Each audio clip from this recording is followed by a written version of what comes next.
perspectiva, né, de uma análise teórica desse processo de gestão.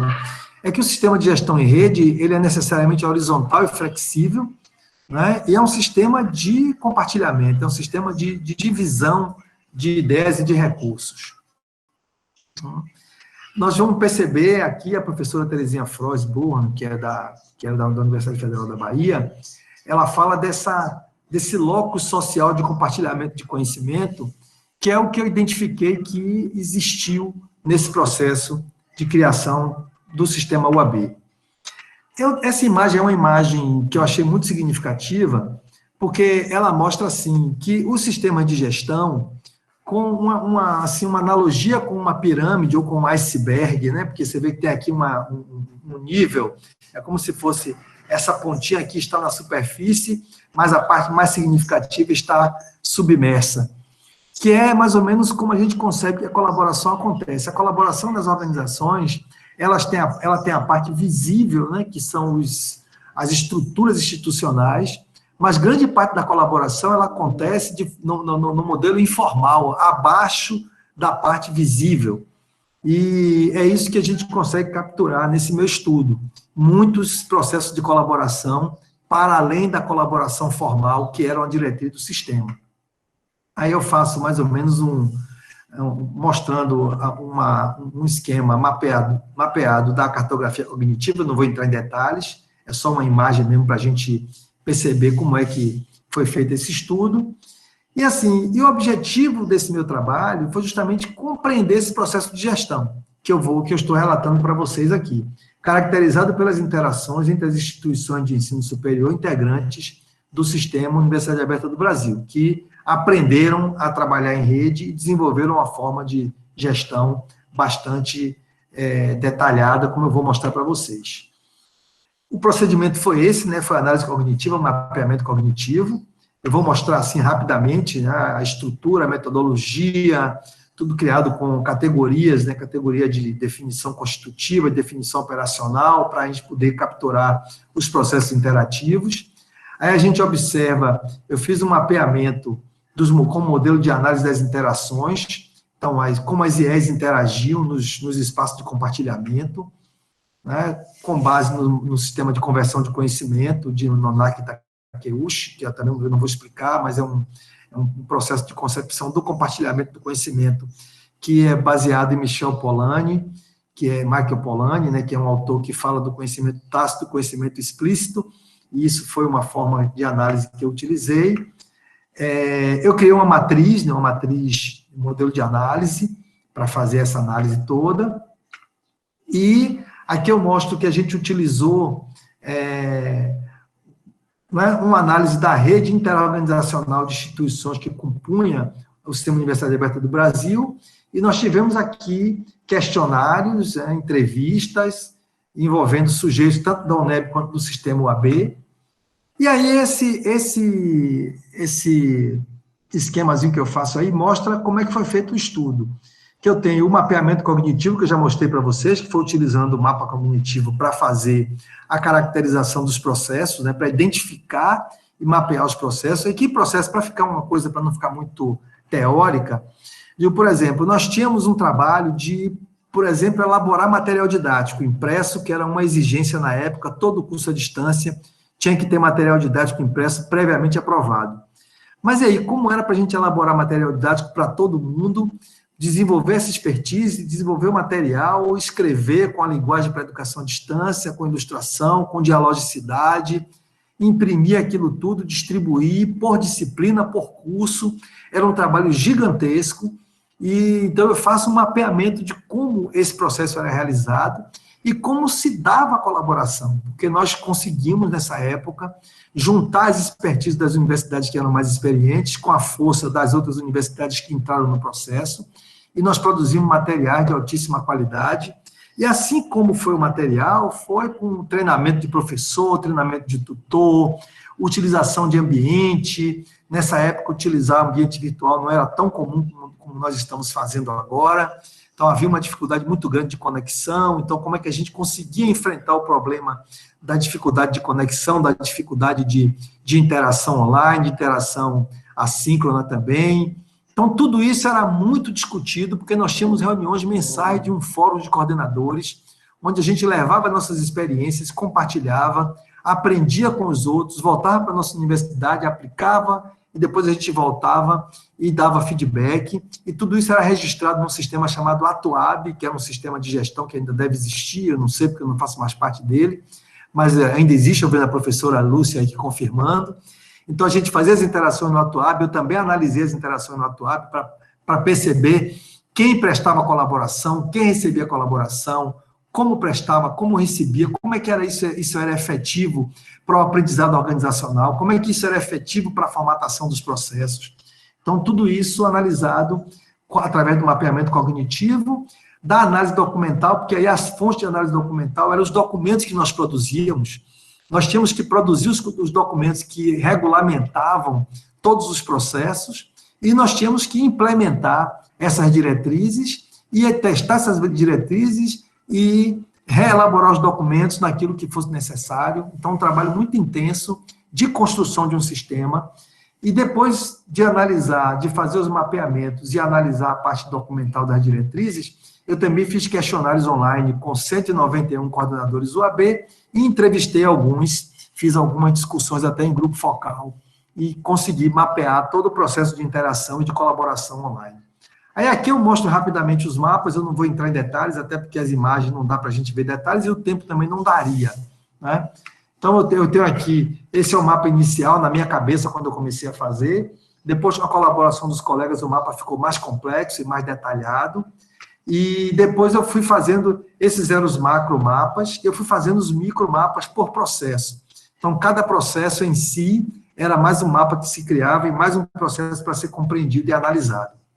Então, aí o sistema de avaliação da CAPES, o sistema de implementação dos cursos, o processo de produção de material, né, o processo de planejamento da produção, de seleção de capacitação de autores, que a gente tinha que ainda treinar professores para ser autores de EAD, para gravar vídeo, para escrever material. Tá? Então, tudo isso foi adequadamente mapeado e descrito e está presente nessa tese e nesse livro que eu estou aqui apresentando a vocês.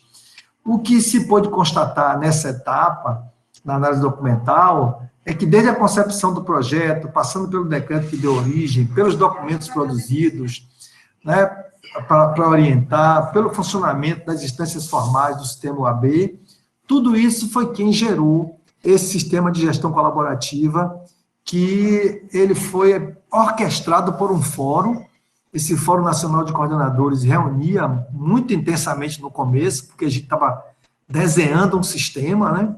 Então, nós construímos esse sistema passo a passo, e eu acredito que agora isso já deve estar consolidado, mas na época nós trabalhamos aí em torno de uns 8 anos, né? Desde 2005 até 2013, né, na construção desse processo, fazendo uma atividade bem intensa de aperfeiçoamento dele dentro desse fórum de coordenadores. Aqui, esse quadro, você vê que você tem aqui os nomes das universidades, né? Eu tenho aqui o FRN, interagindo com o fórum de coordenadores, o IFRN, eu tenho a Unifei, eu tenho a UFES, a UFSCar. Então, porque eu fui mapear cada interação que acontecia entre os coordenadores. Eu não pude incluir todos, né, os coordenadores de polo, os coordenadores de curso, porque o estudo ficaria gigantesco. Então, eu circunscrevi o estudo aos coordenadores UAB. E cada interação entre eles foi mapeada e compreendida através desse processo de mapeamento das interações. Então, os coordenadores OAB, coordenadores adjunto, né, isso é uma análise das práticas do sujeito. Então, a gente analisou as diretrizes, analisou os processos e analisou as práticas. Aí eu tenho mais ou menos um percentual, né, o número de coordenadores da UNEB, que foi onde eu me aprofundei. Nas universidades, eu falei com os coordenadores UAB e os coordenadores de tutoria ali, e na minha universidade eu falei com todos os coordenadores de curso, que eram em número de 19, e os próprios coordenadores da administração central. E aqui eu também não vou entrar em detalhes para não tomar muito tempo, mas eu tenho aqui as constatações nas falas dos sujeitos de como essas cooperações aconteciam, né, de como elas eram efetivas. Professor, com licença. Pois não. 5 minutos, ok? Ah, tá ótimo, tá ótimo. Eu estou bem adiantado aqui, já dá para. Obrigada. Esses 5 minutos vai ser suficiente. Então, aqui, eu não vou entrar em detalhes, né? Mas para vocês perceberem que essas interações, elas foram também. Esses depoimentos eu mapeei no Atuab, e eu fui saber dos colegas como é que eles procediam, como é que você coopera e como é que você recebe cooperação. Como é que você colabora, em que campos, que colaborações você já recebeu, que colaborações você prestou, em que isso lhe ajudou, em que isso foi efetivo em sua universidade, quais foram os resultados. Então, eu tenho aí depoimentos vários, né, de diversos coordenadores, né, mapeados tanto quantitativa quanto qualitativamente, e aí o que tem trechos de entrevistas, né, com depoimentos dos coordenadores, dizendo de como foi efetiva essa colaboração, de como foi a interação no Atuab. E é isso, essa pesquisa, esse relato de experiência, vivida por mim e pelos meus colegas da coordenação da UAB, eu consigo fazer, né, a minha tese é justamente essa, de que nós construímos um sofisticado sistema de gestão em que a colaboração, a aprendizagem organizacional, a sinergia, a disponibilidade que as pessoas tinham, era uma coisa assim maravilhosa de você ir para as reuniões, você ver o desprendimento das pessoas interessadas em colaborar, interessadas em abrir mão sem nenhuma reserva, isso aqui é minha autoria, isso aqui foi eu que fiz, isso aqui, a minha universidade aqui tem que aparecer. Nada, a gente compartilhou materiais, a gente compartilhou autorias, a gente compartilhou experiências, e realmente foi um momento especial da educação brasileira, um momento especial da consolidação da universidade pública, da consolidação da educação à distância. Eu tive o privilégio de viver esse processo e de registrar esse processo na minha tese. E é um sistema de colaboração que eu vejo que pode ainda ser aproveitado em muitos aspectos, por universidades individualmente, ou pelo próprio sistema, e inclusive fora de universidades, porque é um sistema empresarial, um sistema institucional, eu não dizia empresarial, mas é um sistema institucional de gestão colaborativa, de trocas francas de conhecimento, que leva, porque você vê que no começo nós éramos 7 universidades que tinham expertise com EAD, que era Pará, Mato Grosso, Santa Catarina, Rio de Janeiro. No Rio de Janeiro eram 9, porque era um consórcio, então, mas era o consórcio CEDERJ, a Federal do Ceará, e esse pequeno grupo conseguiu produzir um grupo de quase 200 universidades, todas com expertise EAD, a partir desse processo de trocas e de colaboração, tendo sido um processo muito efetivo. Então, basicamente, assim, eu não tenho outras, eu só tenho aqui algumas considerações para trabalhos futuros, que eu não vou falar. São muitas as publicações que nós fizemos ao longo desse tempo, porque também depois eu fiz meu pós-doutorado na mesma área e publiquei também. Então, isso eu vou deixar disponível aí para a coordenação, quem tiver interesse de pegar essa lista das publicações para se aprofundar, e a própria tese também. E o agradecimento aí à CAPES pelas bolsas de doutorado, sanduíche de pós-doutorado. E aí, basicamente, é isso. Esse é o livro, é um livro que vai estar disponível na Amazon para venda e nas livrarias no Brasil inteiro. Eu gostaria de ter feito esse livro como um recurso educacional aberto, mas não foi possível, porque na época eu não tive acesso a recurso, fiquei com medo de demorar demais, eu resolvi pagar e passar para uma livraria. Eu gostaria muito que pudesse estar aqui hoje compartilhando o link com vocês para dizer, usem à vontade. Infelizmente, eu não pude fazer isso por questão mesmo de recurso da universidade. Mas é isso, eu agradeço muito, me coloco à disposição para discutir com vocês e para responder aos questionamentos. Eu espero não ter sido muito genérico e ter me feito compreender. Obrigado, professor Aline, obrigado a todos, estou à disposição. Professor Silvar, nós que te agradecemos, parabéns, vários colegas aqui já comentaram, vou deixar para depois os comentários, mas todos felizes aqui, principalmente os colegas que participaram do Sistema UAB, coordenadores do UAB, coordenadores de polo que estão presentes aqui, com essa retomada histórica. E para quem está entrando agora também, como disse o professor Eliezer, é muito interessante saber desse histórico. Parabéns, e parabéns pelo livro também, e obrigada por compartilhar conosco. Se tivesse, né, presentes, era a hora das palmas. Eu vou passar imediatamente agora, então, para o professor... Aline, as palmas podem ser virtuais. Ó. Podem, boa ideia. Quem está aí com a gente pode bater palma para o professor Silvar. Obrigado, gente. Caó, você quer ir compartilhando a sua tela? Pode ficar à vontade, tá? Eu vou apresentar o nosso querido professor Caó, também aqui conosco na organização desse evento. O professor Caó possui graduação em Didática Especial de Língua Inglesa e em Direito pela Universidade do Estado do Rio de Janeiro e mestrado em Educação pela Universidade Federal do Rio de Janeiro.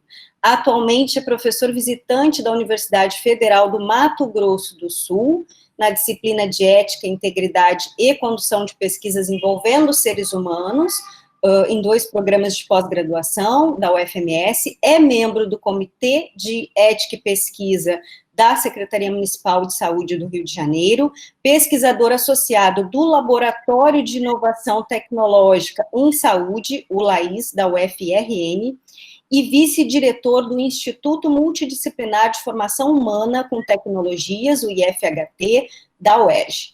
Tem experiência na área da saúde coletiva, com ênfase em gestão do trabalho, atuando principalmente em educação à distância, educação permanente em saúde, educação ao longo da vida, mediação tecnológica, políticas públicas em saúde, com ênfase em gestão de redes. Ética da pesquisa envolvendo seres humanos. E é associado do International Council for Distance and Open Education, o ICDE, nosso parceiro aqui, e membro do Comitê Executivo do ICDE. E é membro do Conselho Fiscal da Associação Universidade em Rede. Professor Caó, seja bem-vindo, a palavra é sua. Momento. Só um segundo. Deixa eu abrir aqui o microfone. Tá aberto meu microfone? Sim, estamos te ouvindo. Ok. Então, deixa eu passar a apresentação. Esse é um relato de experiência. Muito obrigado pelo convite generoso da organização do ESUD, para que a gente pudesse conversar um pouco sobre essa experiência do Estado do Rio de Janeiro e com universidades em rede. Esse trabalho foi feito por Cristine Guzmão está aí, que foi coordenadora, inclusive, dessa experiência que nós tivemos durante o tempo da pandemia, e que tivemos que nos virar nos 30. Cristine, inclusive, coordenou um projeto de extensão que envolveu todos os professores estaduais do Rio de Janeiro num processo formativo que nós realizamos. A Aline também foi membro do nosso comitê de especialistas, representando a IFES e também representando a Unirede, junto com o Alexandre, também da Unirede. Então, o título nosso é Competências de Educadores diante dos desafios da transformação digital, uma experiência brasileira. É bom a gente lembrar que no dia 11 de março deste ano, o mundo teve que migrar de uma situação presencial para atividades virtuais.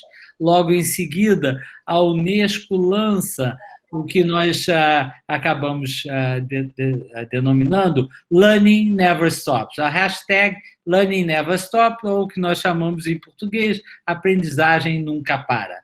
E com isso também uma coalizão global, Global Coalition, com stakeholders, com participantes, quer seja do setor primário, privado, quer ser do desenvolvimento de tecnologia, os desenvolvedores de plataformas, os governos, as universidades e centros de pesquisa, todos preocupados com a possibilidade e a necessidade essencial de que dessemos alguma oportunidade educacional com a lógica de aprendizagem remota, com toda a sua diversidade de realidades em cada um dos países que tiveram que migrar para as atividades remotas.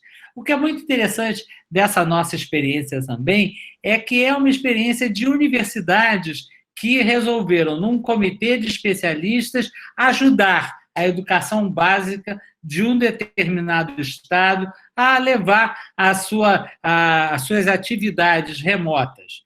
É bom também, para a gente já começar essa discussão, que o nosso grupo, quando se constituiu, lançou um manifesto em que nós analisávamos a proposta da Secretaria de Estado de Educação, considerando os princípios da Unesco. E nós dizíamos o seguinte: se para a saúde o que vale são as regras e são os protocolos e são as determinações que surgiam a partir da OMS, para a educação nós deveríamos também observar o que dizia a Unesco para o enfrentamento desse momento de ruptura que ninguém poderia imaginar que nós viveríamos no ano de 2020, né? E que fez com que nós tivéssemos que nos defrontar com que no dia 11 de março, no dia 18 de março, mais o pico, no dia 21 de abril, nós tínhamos 1.560 bilhões de estudantes dos diferentes níveis de ensino fora das atividades escolares presenciais. Então, nós nos reunimos, eu recebi um convite da Secretaria de Estado, que tinha começado no ano anterior, quando não se pensava nisso, no uso de mediação tecnológica, e eles nos convidaram para montar um comitê de especialistas que envolvesse também as instituições que representam a educação mediada por tecnologias. Então, participaram a Universidade Federal de Pernambuco, com a professora Cristina Guzmão, a UFRN, com a professora Maria Carmen, comigo, com a professora Heloísa, a UERJ participando diretamente com 3 membros, que era a professora Heloísa, eu e a professora Cláudia, a UIFES com a nossa querida Aline, a Unifesp com a Rita, a UFMT com o Alexandre, a Universidade de Brasília com a Terese e a Fundação Getúlio Vargas com o professor Paim, ex-ministro da Educação no governo Dilma Rousseff. E também o International Council for Open and Distance Education, a Unirede e a ABED. Uma outra questão básica para nós é que nós não estávamos negando a realidade da divisão entre aqueles que têm acesso e os que não têm acesso aos meios digitais. Mas dizíamos desde o início que para nós, no nosso manifesto afirmamos isso, inclusive, que para nós a coisa já não era mais apenas da discussão da exclusão digital, mas tínhamos que pensar como uma política pública a questão da inclusão digital. O discurso da exclusão já não é mais suficiente. Hoje, no meio digital, é um direito de todo cidadão, um direito assumido na Agenda 2030, está lá como um dos princípios básicos na Declaração de Incheon, enfim, está lá o direito ao acesso à banda larga, não é mais aquela questão que é supérflua, ela é absolutamente indispensável. E aí, dentro desse contexto, contei para vocês, nós tínhamos como base, então, o Learning Never Stops. Aqui do lado, vocês estão vendo o banner. Com licença, Carol, a gente não está vendo seus slides. Carol, não está. Eu achei que você ia colocar agora, estava só fazendo uma introdução. Não, então tem algum problema aqui. Espera só um minuto. Vamos voltar. Deixa eu voltar lá. Olha lá. Oi, Cristine, você está aí? Vamos aqui. Deixa eu sair do compartilhar aqui para cancelar. Vou tentar recomeçar aqui na apresentação ecrã inteiro, vou tentar novamente, e eu não sei o que está acontecendo, que eu não estou conseguindo compartilhar. Estão conseguindo agora ver? Ainda não, calma. Então, estou com algum problema nessa transmissão, vai ser enfim, depois os slides ficam à disposição, eu vou conversando aqui com vocês, porque eu não quero perder o tempo para tentar ver o que está acontecendo com os meus slides, né? Porque senão perderemos um tempo grande sobre isso, tá? Então, vamos Vá falando, que eu vou tentar colocar aqui a apresentação, Cal, para você. Pode falar. Tá bom, tá bom. Se você fizer isso, agradeço, Cris, que eu não quero perder aqui o tempo. Então, antes vocês não viram, mas deveriam ter visto o slide com todas as instituições que participaram. O contexto, então, que nós enfrentamos foi esse. Encontramos uma situação de uma pandemia que retirava das atividades escolares presenciais uma quantidade absolutamente enorme dos alunos no mundo inteiro. O Rio de Janeiro já vinha, então, com a proposta do trabalho com mediação tecnológica, utilizando não só os meios digital, mas também a televisão e também a questão do material impresso. Cada uma dessas questões trazendo dificuldades enormes, porque você tem, em situações conflagradas, como o Rio de Janeiro, locais em que o correio não entrega o material. Carol, eu coloquei aqui, tá certo? Vê só se está aparecendo, vou colocar na tela. Não está, Cristine. Não está também, Cris. Enfim, a gente disponibiliza depois, quem quiser baixar, está aí a apresentação. Enfim, alguma coisa está acontecendo, vamos em frente. Então, o que a gente tinha é que, quando a gente queria trabalhar com televisão, era até alguma coisa mais fácil, mas tinha as negociações, a compra de chip para distribuir também trazia as implicações e as complicações pelo processo licitatório, ou seja, tudo que do mundo tradicional e burocrático para as necessidades que a pandemia nos trazia, e eram necessidades novas. Está aparecendo agora, Cris, pode ir passando, que eu já estou no contexto, é a próxima. E agora passa para a próxima, Cris. E aí nós tínhamos uma discussão que era o seguinte, nós precisávamos saber o que nós iríamos focar. Nós podíamos passar todas as semanas, que eram as nossas reuniões, em que o comitê se reunia com os subsecretários, para eles apresentarem o que tinha acontecido, e nós íamos dando os nossos pareceres e as nossas posições em cada um dos temas. Mas, logo depois da segunda semana, nós entendemos que uma coisa que poderia ser fundamental era levar o nosso conhecimento para compartilhar com os professores, diretores e equipes pedagógicas de todas as escolas da rede. E aí nós resolvemos lançar uma série, que ia ser apenas uma série de sessões abertas, nós não chamávamos de lives, eram sessões abertas, em que nós iríamos conversar com a comunidade escolar, com a presença de 2 a 3 especialistas em temas que estariam voltados para atender às necessidades formativas desses professores. Então, nós pensamos que a gente deveria focar, não podia ser uma sessão aberta que não nos levasse a local algum para aquelas necessidades essenciais daqueles professores que, de uma semana para outra, se viram numa situação de, olha, agora nós vamos fazer as nossas atividades online, né? E que, como a gente viu hoje na palestra do Nichols, do Mark, ficou muito claro que não é simplesmente a gente ir para o Zoom ou a gente ir para o meio virtual, mas é que nós temos que pensar que educação era essa dentro do mundo virtual e quais eram, então, as competências que a gente deveria tentar ajudar os professores a desenvolver ou refletir sobre elas.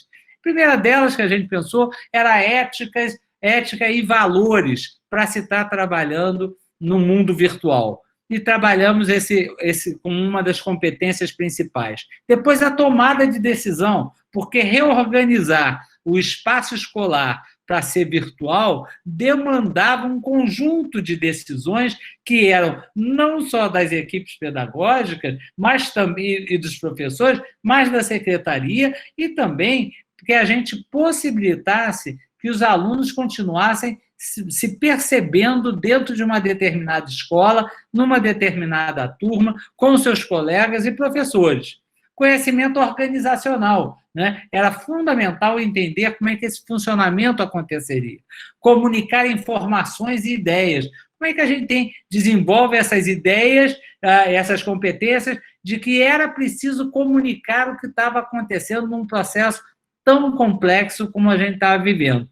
O autogerenciamento e a inteligência emocional, um dos pontos que a gente identificou mais difíceis, mais graves no momento da pandemia, é a questão de que nós estaríamos lidando com professores, alunos, equipes pedagógicas, famílias, com um conjunto de perdas, um conjunto de agonias e situações estressantes, que era preciso que os professores reconhecessem que isso seria algo fundamental para ser trabalhado. Então, era preciso também pensar nisso. O gerenciamento dos conflitos que surgiriam durante esse processo de atividade remota completa, e nós, a partir do segundo mês que nós trabalhávamos, nos envolvemos no processo de retomada e de como essa retomada deveria acontecer com os cuidados sanitários, mas com preocupações pedagógicas e também numa perspectiva de que os professores tinham que se preparar para uma realidade que seria, num primeiro momento, remota, depois, num momento possivelmente presencial, depois, num terceiro momento, presencial com remoto, ou seja, híbrida, e poderia, em algum momento, voltar a não ter atividades presenciais em nenhum momento. Não é simples você preparar equipes que têm que trabalhar com diferentes possibilidades no mesmo tempo e no mesmo espaço, numa atividade que não tinha sido pensada para isso, né? Para ser remota, depois híbrida, depois remota de novo, podendo ir e vir desse processo. É muito complexo. Desenvolvimento e empoderamento das pessoas, o compartilhamento de conhecimento, o aprendizado contínuo e o trabalho em equipe nessa perspectiva. Com licença, 5 minutos, tá bom? Tá bom. E aí a gente já estamos quase chegando ao fim, porque descrevemos esse processo e aquilo que ia ser um ciclo apenas, iam ser 5 sessões, nós acabamos o primeiro ciclo e, dado o interesse dos professores, nós tivemos que desenvolver 17 sessões abertas, com um total de mais de 25 horas de recursos educacionais abertos, que estão absolutamente disponibilizados com a UFPE em repositório, e houve a certificação desses professores, e só para vocês terem uma ideia dos títulos, né, como especialistas absolutamente generosos e fantásticos de todos os estados e de Portugal também, algumas pessoas que, inclusive, estarão aqui conosco no ESUD, a Tereza e a nossa Sara, lá da Universidade de Coimbra. Então, a gente trabalhou a educação pública, a pandemia e a cooperação internacional, até para que eles pudessem entender qual era esse conceito do hashtag aprendizagem nunca para, esse para é junto. O novo professor, os desafios dessa educação em tempos de pandemia, tecnologia e inclusão digital. Vejam que nós colocamos inclusão e não a discussão da exclusão aqui. O título era inclusão e inclusão social. Estaremos preparados? O legado da educação pós-epidemia, já tínhamos que pensar na educação pós a pandemia, mediação tecnológica, recursos abertos, educação mais aberta e flexível. Passa o segundo ciclo, Cris.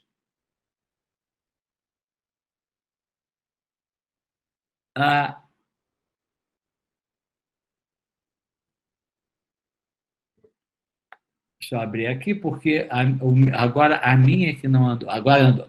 Avaliação sobre a perspectiva. Essa segunda parte já passou a ser mais focada em algumas questões fundamentais para o processo da educação e das atividades educacionais dentro da rede. E aí a gente pensou em trabalhar avaliação sobre a perspectiva dessas novas metodologias educacionais, porque havia uma pressão de pensar qual é a avaliação que vai acontecer nessa rede. Tivemos que foi a saúde e a educação, o binômio essencial, e a gente queria levar para os professores, porque já havia uma preocupação grande, e era preciso que eles entendessem os desafios dessa questão da saúde na pandemia e a questão educacional e o que o mundo já vinha nos ensinando no momento dessa sessão aberta. Novas formas de pensar, objetivos e conteúdos na educação, a inclusão das populações vulneráveis no novo processo educacional. Tratamos especificamente nessa sessão da questão da população prisional e como é que a população prisional deveria estar incluída nesse processo de aprendizagem remota. O retorno à vida escolar após a pandemia, e aí entramos no nosso terceiro ciclo, que foi o último ciclo, que trabalhamos competências e aí já com foco em atividades muito concretas que esses professores já começaram a nos demandar. E aí a gente, no primeiro desse terceiro ciclo, trabalhamos com a BNCC, com a competências de aprendizagem remota, um olhar sobre ela, o ensinar e aprender na perspectiva de mediação tecnológica, escola e planejamento educacional no contexto atual, escola e avaliação da aprendizagem no contexto atual, o desafio escola e o desafio da permanência, porque a nossa preocupação, não só no Brasil, não só no Rio de Janeiro, mas uma das preocupações da Unesco é como é que nós evitamos ou diminuímos, ou que ferramentas nós vamos criar para evitar um aumento desastroso da evasão escolar. E foi essa a discussão do escola e o desafio da permanência, escola e práticas inovadoras no contexto atual, e terminamos, então, a nossa série com uma sessão aberta, podemos retornar? O que diz a ciência, em que participou o ex-ministro Mandetta, o secretário de Estado de Educação de Pernambuco e o chefe de gabinete da Secretaria Extraordinária da Covid do Rio de Janeiro. Fechamos, então, o nosso ciclo com o nosso canal no YouTube, em 2 meses e meio, nós temos são 1.700, hoje 1.800 pessoas inscritas no canal. Nós tivemos cerca de 47 mil entradas nas sessões abertas e depois para assisti-las, e também a certificação desses professores, porque a gente pensou o seguinte: é preciso que eles levem, além do conhecimento, uma questão fundamental, que é eles terem reconhecido na sua carreira docente que eles buscaram capacitação neste momento tão difícil em que nós estávamos nos unindo, colaborando, compartilhando o conhecimento. A Universidade Federal de Pernambuco, através do projeto de extensão coordenado pela professora Cristine, certificou todos os professores que participaram e assinaram as listas de presença durante as nossas sessões abertas. Eu queria, primeiro, agradecer muito pelo convite, muito mesmo, por esse convite, por essa oportunidade. Acho que falo em meu nome, em nome da Cristine, em nome da Aline e todas as pessoas que participaram generosamente, em rede, pessoas de cada uma das instituições, né? Todos de forma horizontal, unidos para compartilhar o conhecimento que nós temos com mediação tecnológica. Obrigado, estou aberto aqui para as conversas que decorram dessa apresentação. Desculpa por não ter conseguido conectar a apresentação, mas a Cristine me salvou. Obrigada, professor Caó, palmas. Pessoal, assim, o Caó falando, né, e eu me lembrando aqui, eu não tenho que me concentrar aqui no chat na mediação, porque realmente, eu participei, né, ele falou no início, em alguns momentos a gente saía muito emocionado, né, de lágrimas mesmo, com toda aquela interação, porque para além da capacitação técnica no Google Meet e tudo mais que a instituição, né, o Estado estava fazendo, era um momento desses professores terem contato com experiências de todo o Brasil, de estados, de institutos federais, e de Portugal também, como o Caó falou. Então, foi muito legal. Visitem o canal, e eu quero destacar aqui, não sei se a professora Maria Luísa Furlan ainda está na sala, que eu não estou vendo, mas ela foi uma das nossas palestrantes, muito obrigada, assim como o Caó, a Cristine, então, associados da Unirede, que nós procuramos e pedimos a colaboração.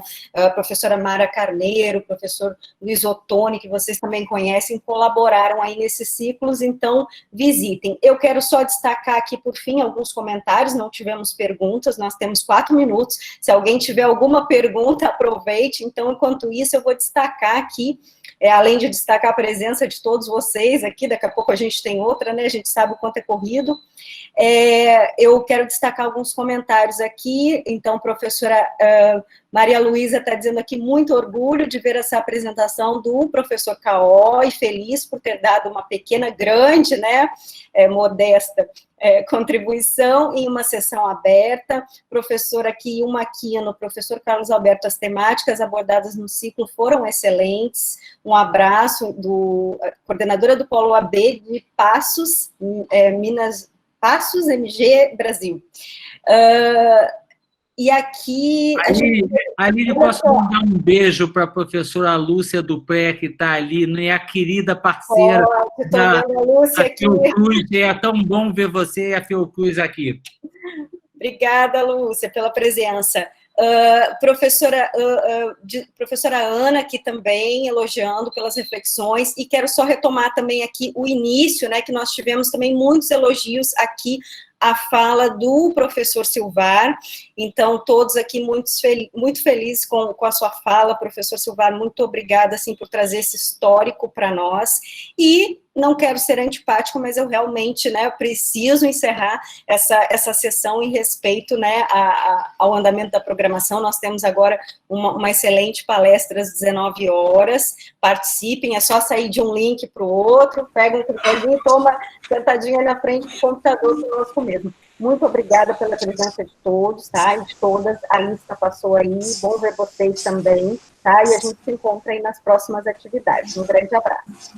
Muito bem, fiquem bem, fiquem bem. Obrigado, gente, fiquem bem também, se cuidem.